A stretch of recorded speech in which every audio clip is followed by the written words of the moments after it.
आज मीठे बाबा हमें माया के साथ युद्ध के मैदान में हम खड़े हैं, हम रूहानी सैनिक हैं, ये स्मृति दिला रहे हैं, है ना।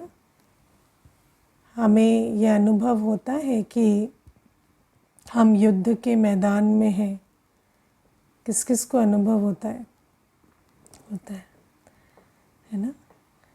अब युद्ध के मैदान में पहले तो हम ऐसा सोचते थे कि हमारा दुश्मन बाहर कोई है, हमारा दुश्मन लोग हैं, परिस्थितियां हैं, किसी का व्यवहार है, कोई संबंध है। तो अभी भी ऐसा ही समझते हैं या अभी बदल गया है? अभी भी समझते हैं कि मेरा दुश्मन बाहर है, या ये समझते हैं कि अगर कोई है भी तो वो तो सिर्फ निमित्त मात्र है ना। वास्तव में मेरा जो दुश्मन है वो कौन है? माया, है ना। माया हमारा दुश्मन कैसे बनती है? माया हमारे मन पर वार करती है ना। कोई भी बात जो बाहर होती है वो जब मन पर वार कर जाती है तब वो बात हमारे लिए, वो बात हमें गिराने का साधन बन सकती है ना। और मन पर माया वार क्यों कर पाती है?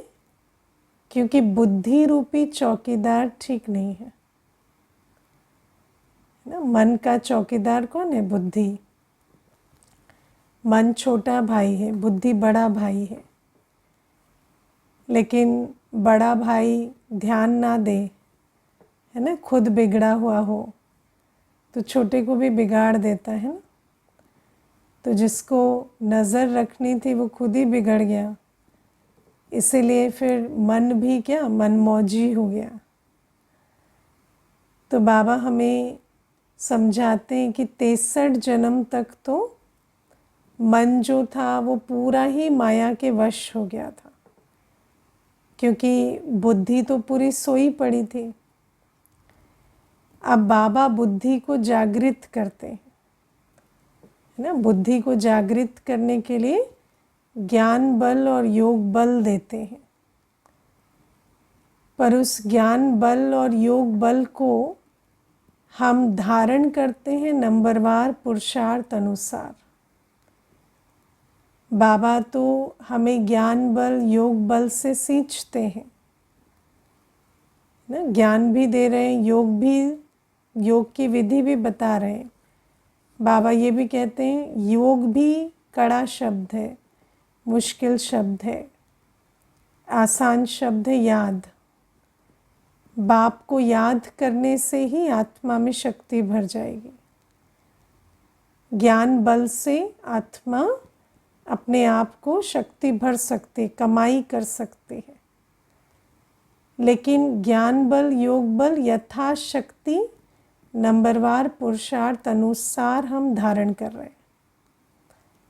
और इसीलिए क्या होता है कि जब माया आती है तो माया मन पर वार करती है, और फिर मन कमज़ोर है, बुद्धि अच्छी सालिम नहीं है, बुद्धि में ताकत नहीं है, तो माया पर जीत नहीं पा पाते, और फिर माया जो है वो विकर्म करवा देती है ना। बाबा हमें आज बहुत सुंदर समझाते हैं कि जो कीड़े होते हैं उनको गंध में ही सुख भासता है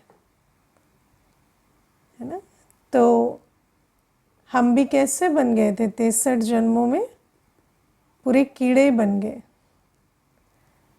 तो हमें सुख किस में भासता था? विकारों में, है ना। आज दुनिया में देखो, जब सुनते हैं कि काम विकार है और उसे छोड़ो तो मनुष्य को पहले पहले अचरज होता है ना, सोचता है कि काम तो सुख का साधन है। मोह को छोड़ो तो कहते हैं मोह तो सुख देता है, लोभ तो सुख देता है ना। देह अभिमान की पुष्टि हो तो कितना सुख मिलता है ना। या किसी को क्रोध कर देते हैं तो सोचते हैं कितना अच्छा है ना, हमें हमारी इतनी पोजीशन हो, ऐसी मांग भी रखते हैं, ऐसे इच्छाएं भी रखते हैं कि हमारा पद पोजीशन इतना ऊंचा हो कि हम सारे दिन क्रोध करें और कोई हमें जवाब ना दे। तो मनुष्य क्या समझता है कि ये तो सुख के साधन है, विकार, क्योंकि जो कीड़ा होता है उसको गंध में ही सुख भासता है। तो हमें भी गंध में ही सुख भासता था, है ना। पहले कांटा लगाना, कांटा लगवाना, यही अच्छा लगता था। फिर बाबा हमें कहते हैं कि अभी भी क्या होता है, क्योंकि गंध में सुख भासता था तो वो संस्कार तो है ना, संस्कार पूरे परिवर्तन तो हुए नहीं है, इसीलिए युद्ध चलती है ना, युद्ध चलती है। देखो अगर देखा जाए तो बात कितनी सहज है ना, बहुत सहज बात है कि पहले मुझे पता नहीं था कि मैं एक आत्मा हूँ, कि मेरा स्वधर्म शांति है, मेरा स्वधर्म पवित्रता है। स्वधर्म में स्थित होने में कितना टाइम लगता है, 1 सेकंड, है ना। अगर मैंने अपने को संकल्प दिया मैं देह से न्यारी आत्मा हूँ, मैं शांत हूँ, तो शांत हो जाएंगे ना, सारे संकल्पों को फुल स्टॉप लग जाएगा कि नहीं। इजी है, कोई मुश्किल नहीं है। मैं पवित्र हूँ तो मुझे जो भी अपवित्र है उसको छोड़ देना है, जो भी मेरे मन में चल रहा है, जो अपवित्र है, जो श्रेष्ठ नहीं, शुभ नहीं, उसको छोड़ देना है। और हर बच्चे का अनुभव है, हम बाबा के बच्चे हैं तो हमें ये अनुभव है कि स्वधर्म में स्थित होने में 1 सेकंड लगता है कि नहीं।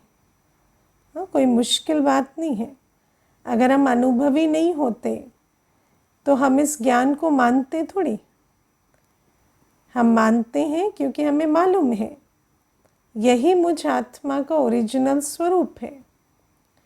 और कई बार हमने एक संकल्प से स्विच किया भी है ना, कि चाहे बाहर कुछ भी हो रहा, तुम शांत हो जाओ, तो हो जाते हैं, ठीक है। और बाबा जो सर्वशक्तिवान है, जो शांति का, प्रेम का, सुख का सागर है, वो मेरा बाप है। और एक बाबा की याद में 1 सेकंड भी बैठते हैं, बस बाबा को देखा और बाबा की लाइट के नीचे बैठे, तो जैसे 1 सेकंड में आत्मा की झोली भरने लगती है। ये भी अनुभव किया है ना, सबको अनुभव है, तभी तो बैठे हैं। तो अगर देखा जाए तो जीवन तो बहुत आसान है ना, क्या मुश्किल है। बस आत्मिक स्थिति में रहकर बाबा की याद में एक छोटा सा जीवन बिताना है, शांत स्वरूप, सुख स्वरूप, प्रेम स्वरूप होकर श्रीमत पर चलना है, कामकाज कारोबार करना है और सेवा करनी है। तो ब्राह्मण जीवन तो सहज योगी जीवन है, इसमें कोई मुश्किल नहीं, कोई मेहनत नहीं। इतनी सुंदर बाबा ने विधि बता दी है कि बस अपने को आत्मा समझो, बाबा की याद में रहकर सब कुछ करो, है ना। लेकिन ये जो सहज योगी जीवन होनी चाहिए वो इतनी सहज क्यों नहीं लगती, है ना, क्योंकि वो कीड़े और गंध तो वो जो संस्कार हैं, 63 जन्मों के जो गंदे संस्कार हैं, वो गंदे संस्कार आत्मा को खींचते हैं, है ना। आत्मा को मालूम है कि कोई काम या क्रोध से या लोभ या मोह से आत्मा को वो नहीं मिलेगा जो उसको चाहिए। जैसे मान लो स्वमान की बात है, तो कोई मेरी बात मान ले तो उससे मेरा स्वमान नहीं बढ़ेगा, ये बात मालूम है। लेकिन फिर भी कई बार उस बात में चले जाएंगे कि वो मेरी बात मानेगा क्यों नहीं, मनवा के ही छोड़ेंगे।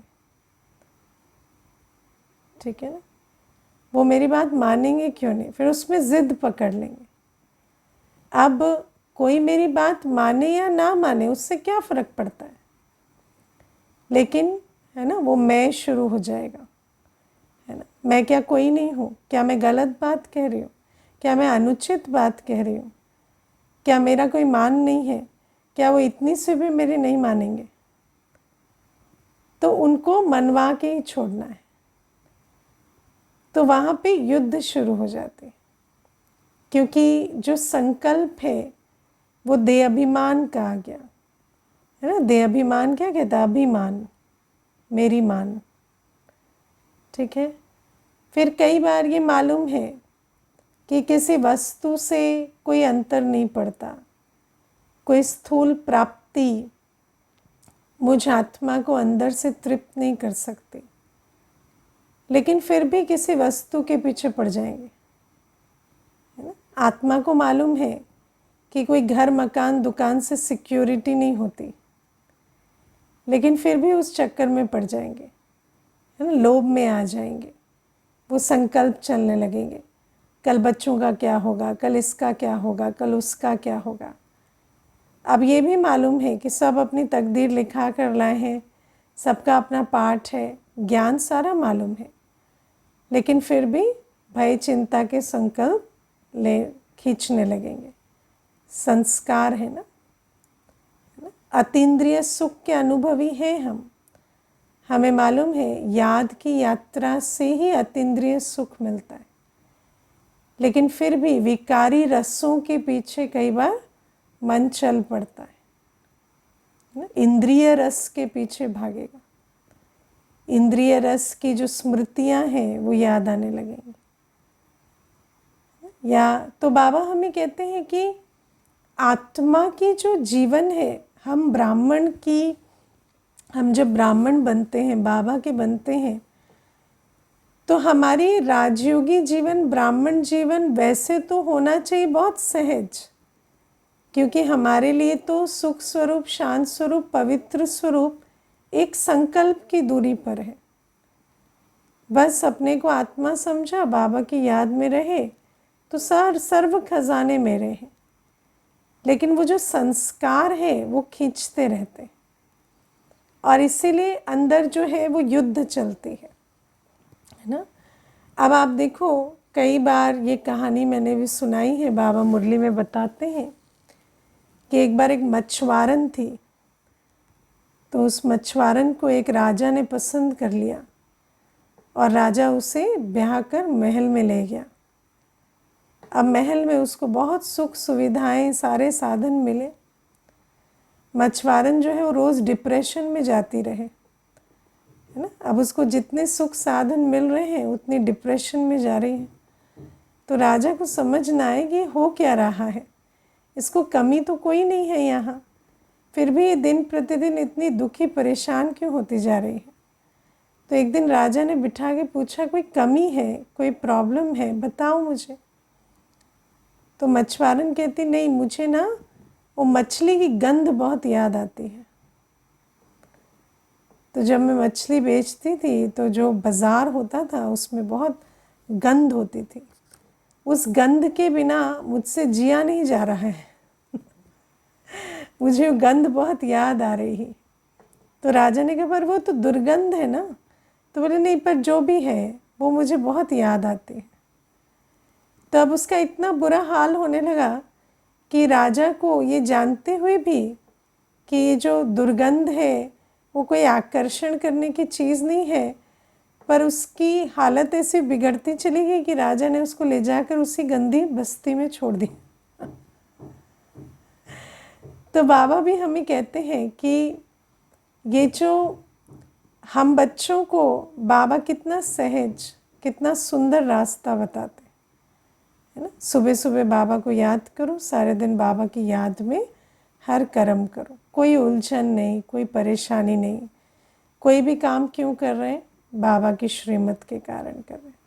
क्या मिलेगा? बाबा की दुआएं मिलेंगी, और कुछ नहीं चाहिए, है ना। जीवन बहुत सुखमय शांत है। वस्तु व्यक्ति वैभव से सुख शांति नहीं मिलती।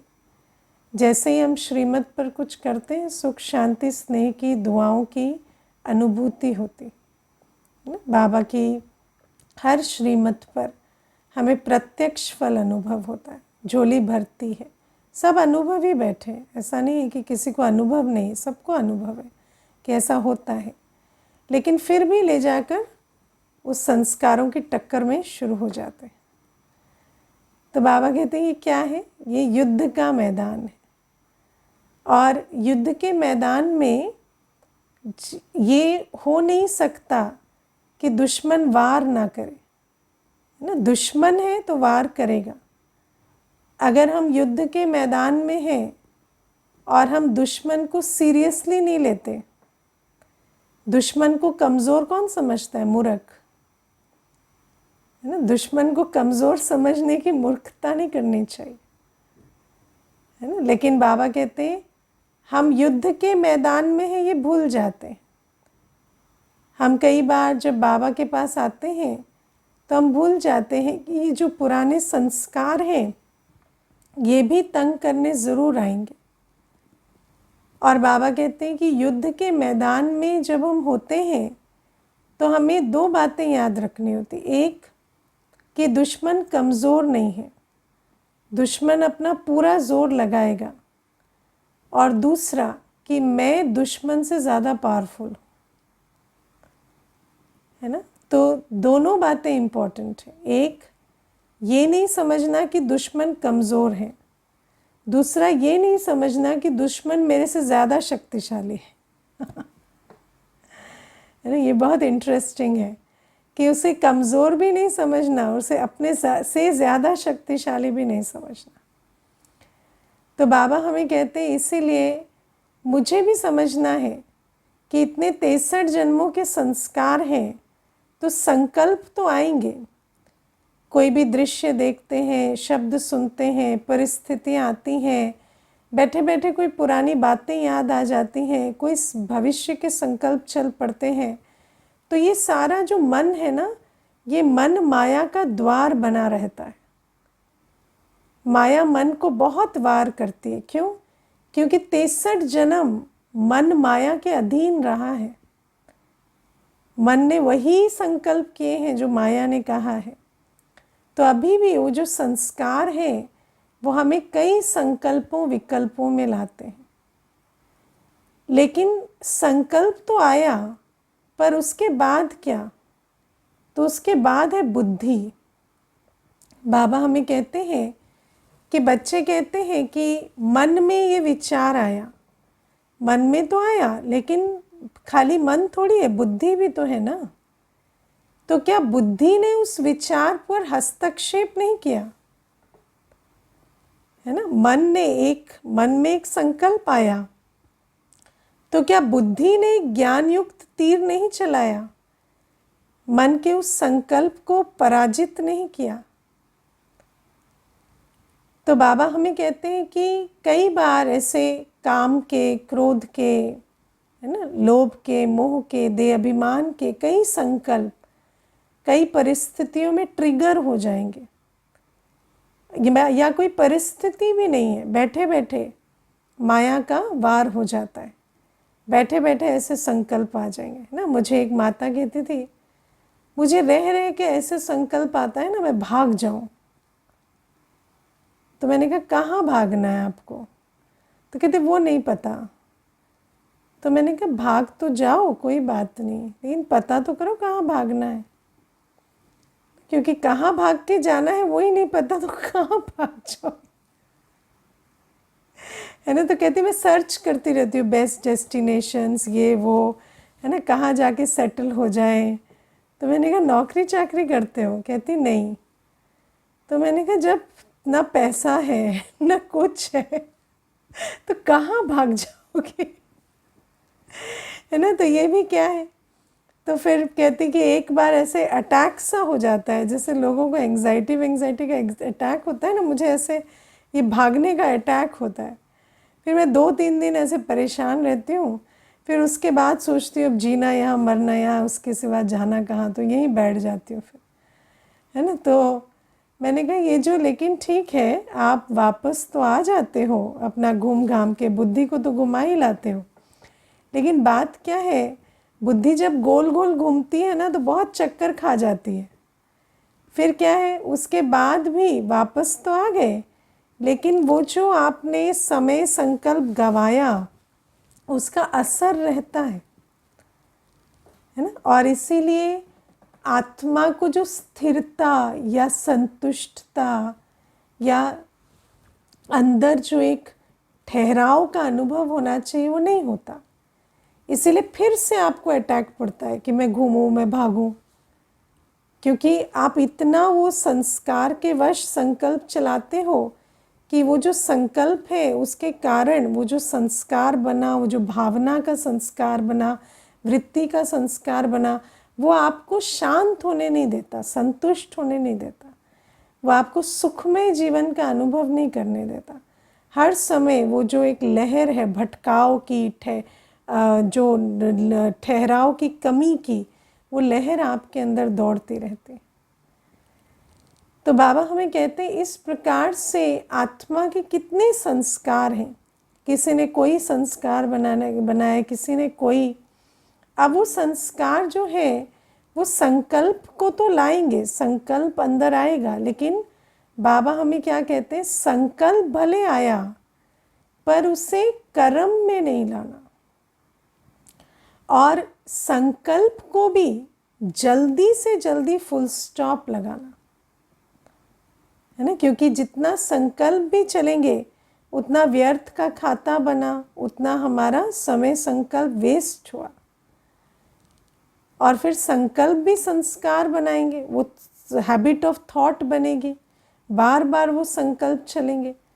तो बाबा कहते इसीलिए हम बच्चों को, क्योंकि संस्कार पुराने इतने कठिन हैं, तो कई बार ऐसे कमज़ोर संकल्प आते हैं, विकारी संकल्प आते हैं, लेकिन उन विकारी संकल्पों को, खास काम क्रोध के संकल्पों को, क्योंकि जब हम सतयुग में जाएंगे ना तो हमारे वर्णन में कुछ शब्द कहे जाएंगे। हमारा वर्णन क्या है, सर्वगुण संपन्न, 16 कला संपूर्ण, संपूर्ण निर्विकारी, मर्यादा पुरुषोत्तम, डबल अहिंसक। तो हमारे वर्णन में सतयुग में क्या शब्द आता है, डबल अहिंसक। अब डबल अहिंसक क्या है, न काम की हिंसा न क्रोध की। काम क्रोध सतयुग में होता ही नहीं, होता तो लोभ मोह अहंकार भी नहीं, लेकिन नियम ये कहता है कि कामेशु क्रोधेशु, और जिसमें काम क्रोध है उसमें लोभ मोह अहंकार भी होगा। इसीलिए बाबा कहते हैं मुख्य 2 विकारों पर तो बहुत अपने को सहेजना है कि ये 2 विकारों के अधीन कोई भी कर्म ना हो जाए, कोई वाणी ना निकले, कोई कर्म ना हो जाए मुझसे, है ना। तो बाबा हमें कहते हैं कि इसके लिए हमें क्या करना है, माया ने मन को तो तंग किया, लेकिन मुझे माया जीत बनना है। और माया जीत बनने के लिए क्या चाहिए, ज्ञान बल और योग बल। ठीक है। अब अगर एक योद्धा है और उसको पता है कि मैं युद्ध के मैदान पर हूँ, तो वो किस समय अपनी प्रैक्टिस करेगा, उस समय जब युद्ध है नहीं, युद्ध के समय प्रैक्टिस करेगा तो मारा जाएगा ना। तो उसको पहले से प्रैक्टिस करके अपने उन औजारों को बहुत अच्छा, है ना, जैसे धार वाला बनाना पड़ेगा, और अपने आप को इतना निपुण बनाना पड़ेगा कि वो औजार चला सके जब युद्ध हो। तो बाबा कहते इसी प्रकार से ज्ञान बल योग बल पर हमें बहुत अटेंशन देना है, क्योंकि इन्हीं से हम विजय पाएंगे माया पर। अब योग बल के लिए क्या करना है, सुबह सोएंगे तो योग बल जमा होगा, अमृत वेले ही योग बल जमा होता है ना। अमृत वेले अगर फाउंडेशन डालेंगे, अमृत वेले सुबह सुबह 45 मिनट अगर देह और देह की दुनिया से बुद्धि को निकाल आत्मा समझ बाबा की याद में रहे, बाबा से लाइट और माइट अंदर भरेंगे, है ना। बैठना है और अनुभव करना है। देखो जैसे कोई भी चीज़ होती है उसका असर होने के लिए समय लगता है ना। दुनिया में देखो कहते हैं चने जो हैं, चने होते हैं, मूंग होते हैं, या कोई भी है ना, मूंगफली होती है, तो उसको रात में भिगो दोगे और सारी रात वो पानी में रहेगी तो फिर वो पानी सोखेगी, और फिर वो जो पानी सोखेगी तो उसके अंदर के जो न्यूट्रिएंट्स हैं वो एक्टिव होंगे। फिर आप उसे सुबह खाएंगे तो वो आपको ताकत देंगे। अब जो रात को भिगोए ना तो फिर सुबह तो नहीं मिल सकता ना वो खाना।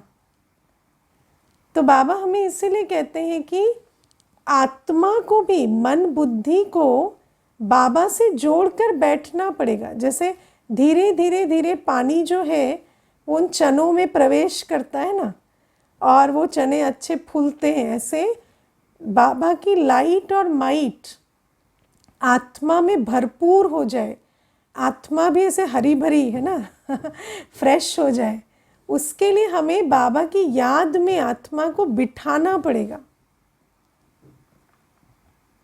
है ना। लेकिन उसके लिए हमें समय निकालना पड़ेगा। ऐसे बिना समय निकाले योग नहीं होता।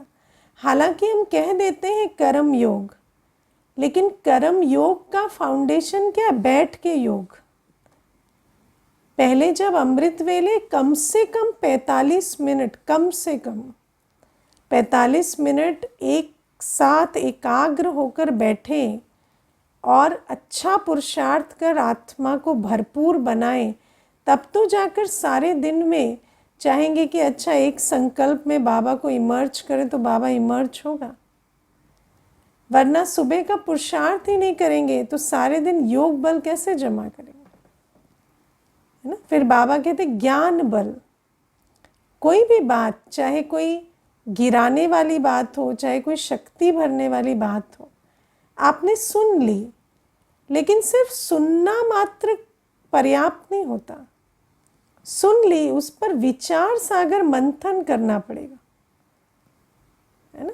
अब कई बार ऐसा होता है ना, आपने चलते फिरते कोई बात सुन ली, लेकिन वो बात आपकी बुद्धि में नहीं बैठी, है ना। कभी कभी किसी ने आपको कोई ऐसी भी बात बोल दी, वो है ना फला आपके बारे में ऐसे कह रहे थे, आपने उस पर इतना विचार नहीं किया तो आपको फील नहीं होगी।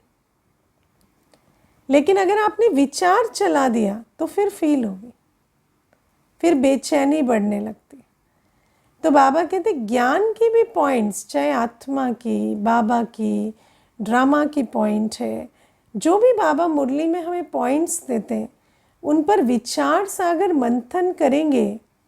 जब वो ज्ञान जो है वो अनुभव के रूप में बुद्धि में धारण होगा, ज्ञान स्वरूप अवस्था बनेगी, तब तो जाकर जब मन में ऐसे कमज़ोर संकल्प आएंगे तो उस समय पर बुद्धि जो है उन पर विजय पा सकेगी ना, क्योंकि बुद्धि के पास भी ज्ञान बल, योग बल होगा।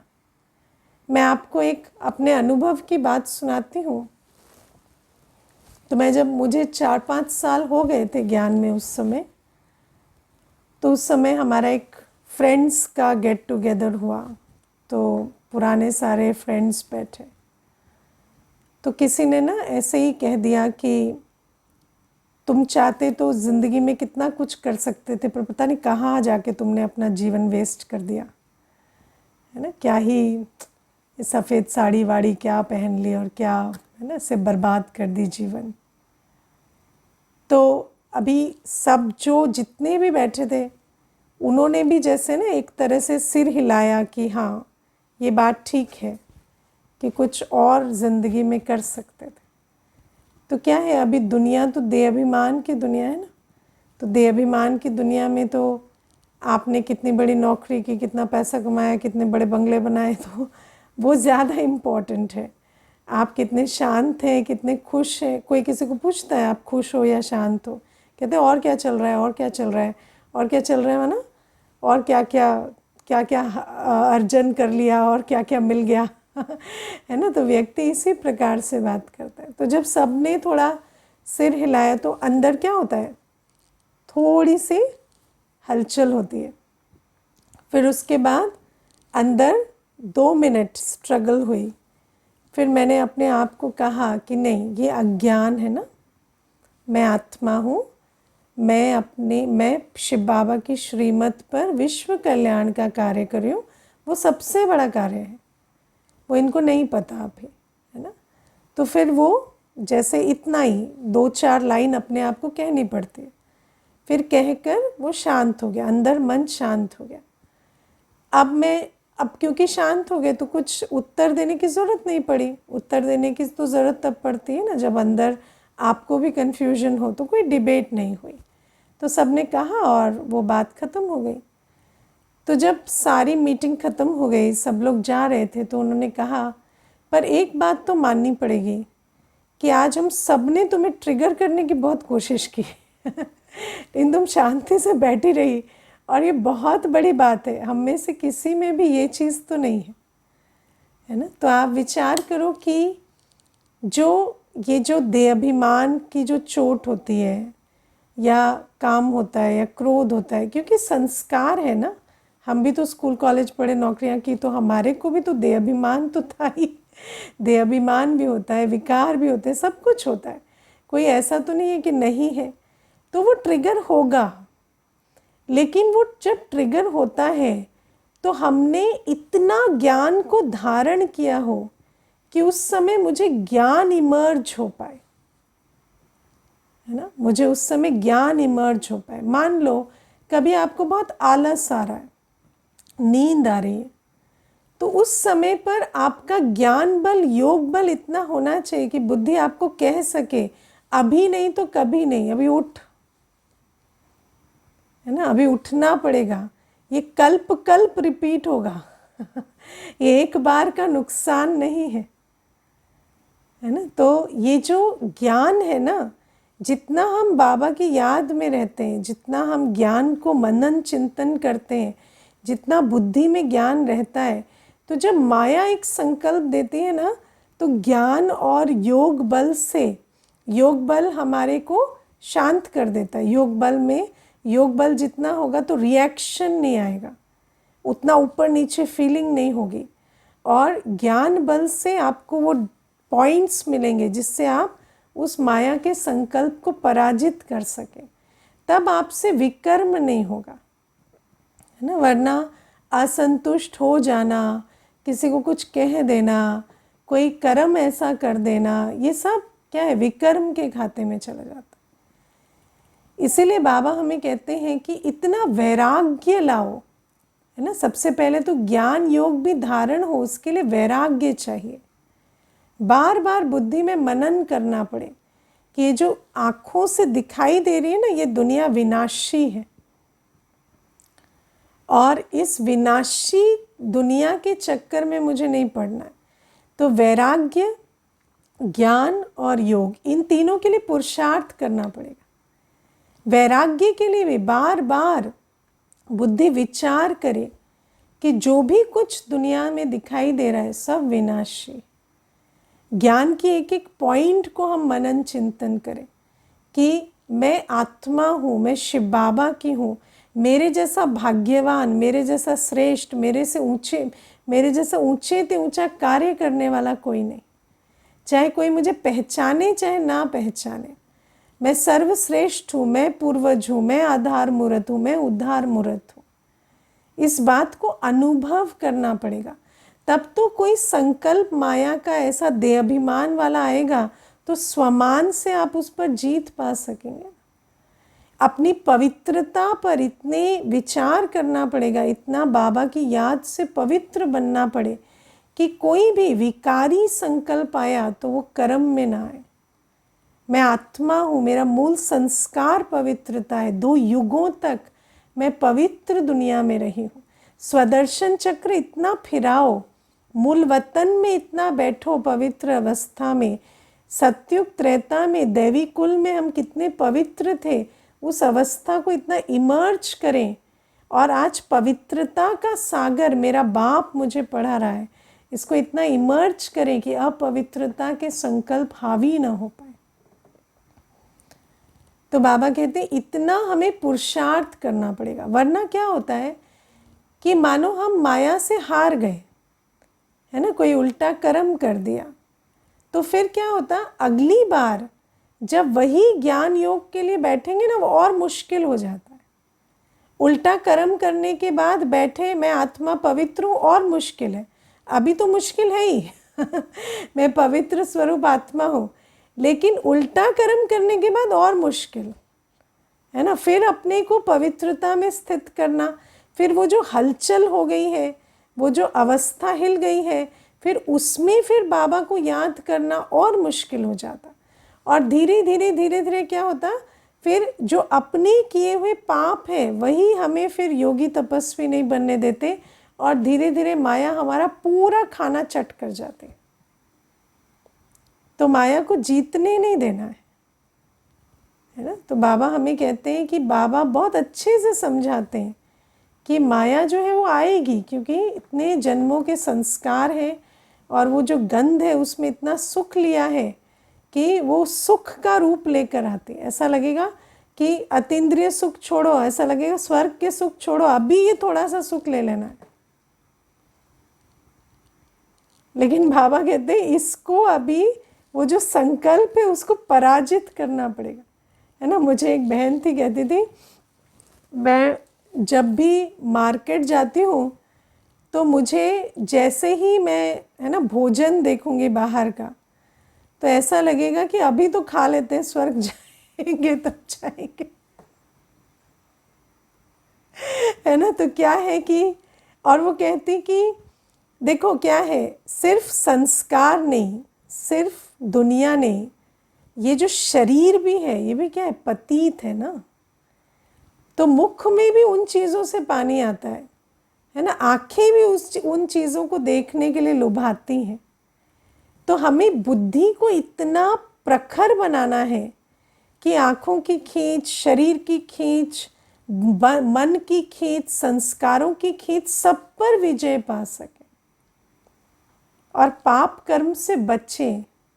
क्योंकि पाप कर्म हो जाता है तो फिर धीरे धीरे वो अपने अंदर ही स्व पर निश्चय खत्म कर देता है, और वो स्व पर निश्चय जैसे हिलता जाता है तो माया अपना काम और करती जाती है। ठीक है ना। तो इसीलिए युद्ध के मैदान पर है, इतना अभ्यास करें कि जिस समय पर शांति है तो अभ्यास इतना करें कि युद्ध के समय जीत पाए। काम विकार इस कामना रखना ऑल्सो, लेकिन पहले काम विकार कामना रखना तो है, लेकिन पहले हमें काम को ही ध्वस्त करना है ना। काम संकल्प में भी ना हो, फिर कामना रखना उसका एक ढीला स्वरूप है, लेकिन काम विकार मोटा है, उस पर जीत पहले पानी। ओम शांति।